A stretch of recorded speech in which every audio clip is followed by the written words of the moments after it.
Terima kasih Tuhan untuk siang hari ini. Engkau sudah menyertai kami sampai saat ini.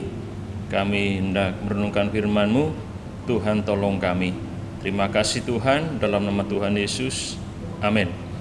Puji nama Tuhan, kita akan merenungkan firman Tuhan. Kita akan baca dari 1 Korintus pasal yang ke-16 ayat 5 sampai 9.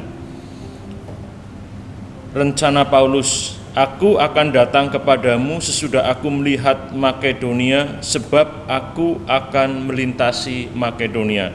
Dan di Korintus mungkin aku akan tinggal beberapa lamanya dengan kamu, atau mungkin aku akan tinggal selama musim dingin, sehingga kamu dapat menolong aku untuk melanjutkan perjalananku. Sebab sekarang aku tidak mau melihat kamu hanya sepintas selalu saja. Aku harap dapat tinggal agak lama dengan kamu jika diperkenan Tuhan. Tetapi aku akan tinggal di Efesus sampai hari raya Pentakosta, sebab di sini banyak kesempatan bagiku untuk mengerjakan pekerjaan yang besar dan penting, sekalipun ada banyak penentang. Saudara, renungan siang hari ini saya berikan judul tantangan dan peluang. Kalau kita lihat, pembacaan ini merupakan rencana Paulus yang Paulus sampaikan kepada jemaat di kota Korintus.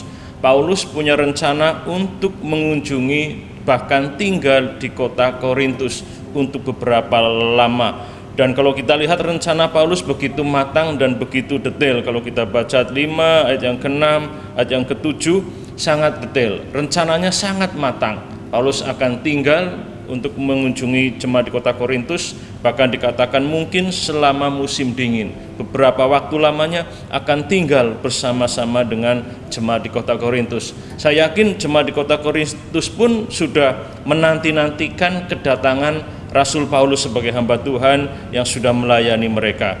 Tapi kalau kita lihat, Rasul Paulus menulis surat ini pada saat Rasul Paulus sedang ada di Efesus. Ayat yang ke-7 dikatakan, tapi aku akan tinggal di Efesus sampai hari raya Pentakosta. Jadi memang Paulus rindu untuk datang di Korintus, tapi pada saat itu belum bisa mewujudkan rencana itu. Dan kita lihat, selama dia ada di kota Efesus, Paulus melihat begitu banyak kesempatan. Begitu banyak kesempatan untuk mengerjakan pekerjaan besar dan penting. Apa itu? Memberitakan Injil. Paulus memang punya rencana untuk mengunjungi dan tinggal di kota Korintus bersama dengan jemaat. Tetapi pada saat itu rencana itu belum bisa terwujud dan dia tidak menyanyiakan kesempatan. Dia melihat ada banyak kesempatan di kota Efesus untuk memberitakan Injil. Dan disitulah Paulus menggunakan waktu, kesempatan untuk memberitakan Injil sambil menunggu rencananya terwujud. Dan dikatakan sekalipun ada banyak penentang. Rasul Paulus melihat ada banyak kesempatan di kota Efesus untuk memberitakan Injil, sekalipun ada banyak penentang, ada banyak tantangan di kota Efesus untuk memberitakan Injil, tetapi Paulus melihat di situ banyak peluang. Di sini kita akan belajar bahwa seharusnya ketika kita punya rencana dan mungkin rencana kita belum terwujud dan ada waktu untuk menunggu sampai terwujudnya rencana itu, kita belajar dari Rasul Paulus. Paulus tidak menyia-nyiakan kesempatan.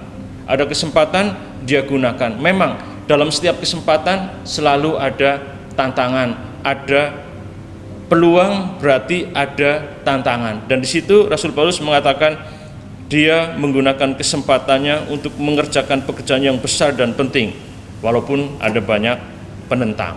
Saudara, ada cerita, ada ilustrasi seorang tenaga pemasaran yang diberikan tugas untuk memasarkan sepatu di sebuah daerah, di mana daerah itu orangnya belum mengenal sepatu dan orangnya belum ada yang mengenakan sepatu.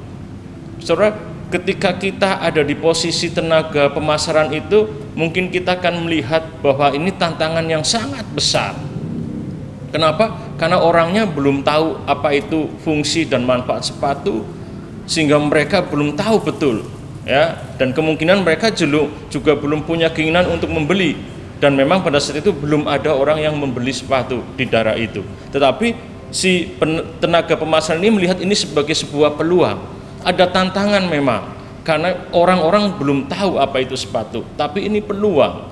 Bayangkan kalau satu kampung atau satu daerah ada 1.000 orang dan semua orang belum punya atau belum menggunakan sepatu. Itu peluang. Paling tidak kalau satu orang membeli satu pasang, berarti 1.000 pasang akan terjual. Ada tantangan, ada peluang. Memang untuk menggunakan peluang harus ada hal yang dikerjakan, harus ada perjuangan. Si tenaga pemasaran ini akan menyampaikan, akan mensosialisasikan apa itu sepatu, apa manfaat sepatu, memberikan edukasi kepada orang-orang di situ dengan harapan akhirnya orang tahu apa fungsi sepatu, manfaat sepatu, dan akhirnya membeli. Artinya apa? Ada tantangan dalam setiap peluang. Jadi saudara, kita belajar apapun peluang yang Tuhan berikan, mari kita tangkap, mari kita gunakan. Jangan sampai hanya karena ada tantangan, jangan sampai hanya karena kesulitan, karena ada pergumulan, ada hambatan, akhirnya kita melepaskan dan kita membiarkan tantangan itu. Kita belajar dari Rasul Paulus, melihat ada peluang yang sangat besar di kota Efesus dan dia tidak menyia-nyiakan. Dia tetap tinggal di kota Efesus sementara waktu, walaupun dia sudah sangat pengen ke kota Korintus. Tapi karena ada kesempatan yang sangat besar, dia memutuskan untuk tetap tinggal di kota Efesus. Walaupun sekali lagi, setiap peluang selalu ada tantangan. Jadi saudara, hari ini kita belajar, ketika kita mendapatkan peluang, gunakan dan manfaatkan peluang itu. Ada tantangan, kita hadapi, kita sikapi, ya, kita selesaikan setiap tantangan tersebut. Supaya apa? Supaya peluang yang ada bisa kita manfaatkan dan akhirnya mendatangkan sesuatu yang baik dalam hidup kita. Jadi saudara, dalam setiap peluang ada tantangan. Jangan pernah kita meninggalkan dan melepaskan tantangan itu hanya karena melepaskan peluang itu hanya karena tantangan. Di balik tantangan selalu ada peluang. Tuhan Yesus memberkati kita semuanya. Kita berdoa. Terima kasih Tuhan untuk renungan singkat di siang hari ini. Roh Kudus, mampukan kami untuk memahami apa yang menjadi pesan-Mu bagi kami. Setiap kami menghadapi tantangan, dan biarlah kami menemukan peluang di balik setiap tantangan yang kami hadapi. Dan apapun peluang itu tidak kami lepas dan tidak kami biarkan hanya karena sebuah tantangan. Terima kasih Tuhan, Kau memberkati kami semuanya. Dalam nama Tuhan Yesus, amin.